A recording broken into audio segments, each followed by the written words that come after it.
Bonjour, bienvenue dans la série sur l'électrodynamique classique. Donc nous allons nous attaquer maintenant aux équations de Maxwell. Alors, ce qui a précédé dans cette série a essentiellement porté sur des phénomènes électriques et magnétiques stationnaires. À part les petits écarts, nous avons fait la part pour des champs variant lentement. Et bien qu'étudiés à l'aide de techniques mathématiques similaires, les phénomènes ont été traités comme s'ils étaient indépendants.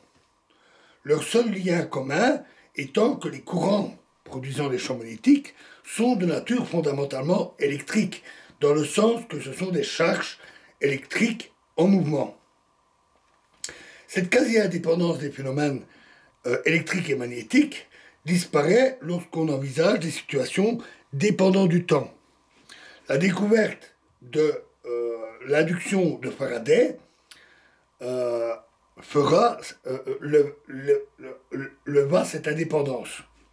Les champs magnétiques temporellement variables engendrent des champs électriques et vice-versa.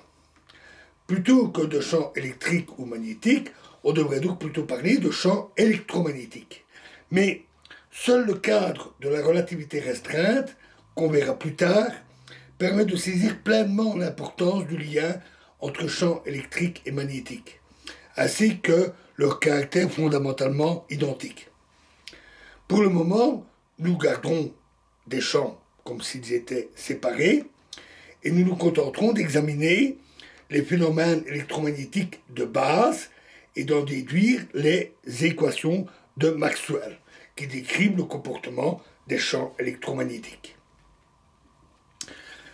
Nous introduiserons ensuite les concepts que nous avons déjà vus, mais qui seront étendus dans le domaine variable, temporellement variable, de potentiel statique, potentiel vecteur. Nous parlerons aussi des transformations de jauge, ainsi que les fonctions de Green de l'équation d'onde, avec les solutions retardées des équations des champs.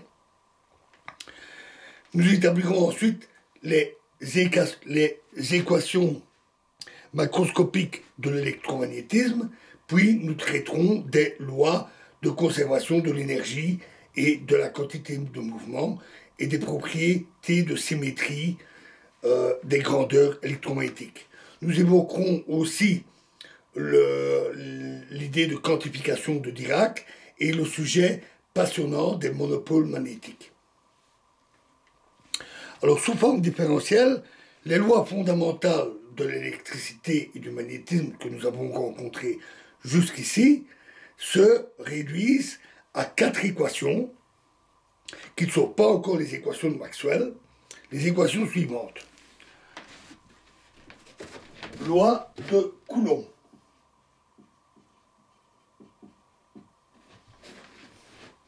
À savoir, nabla D égale ρ. Théorème d'Ampère.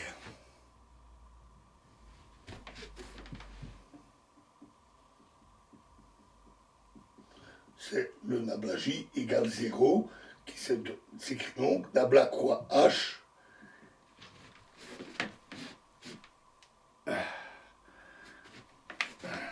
nabla croix H égale J.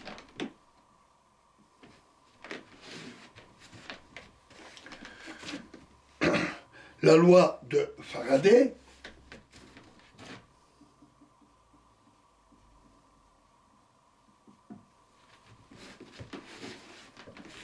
c'est-à-dire nabla croix E,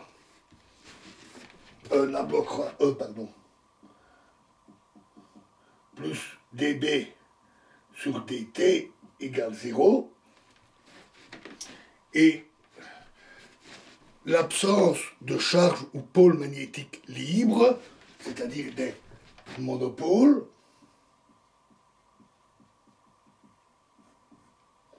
nabla B égale 0.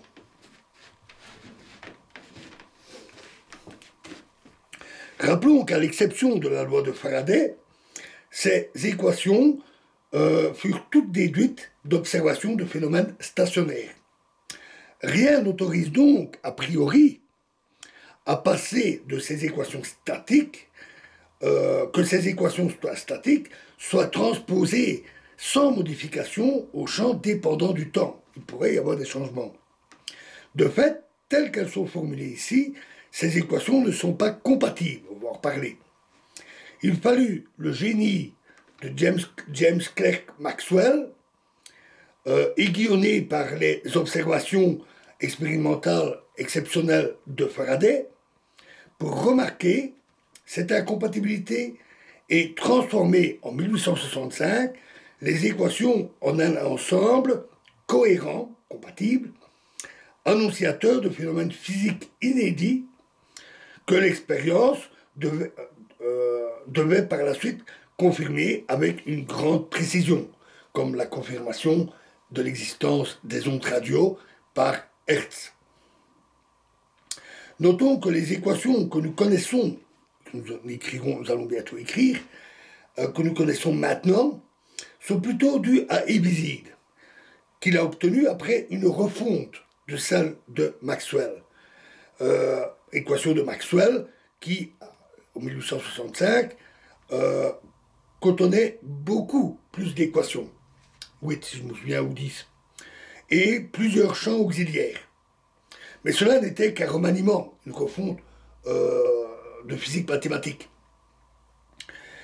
Le génie des équations, c'était Maxwell. Et donc, en hommage à ce brillant accomplissement, le nouvel ensemble d'équations, tel qu'on les connaît, est appelé équation de Maxwell. Et nous verrons comment on les construit dans la prochaine vidéo. Je vous remercie.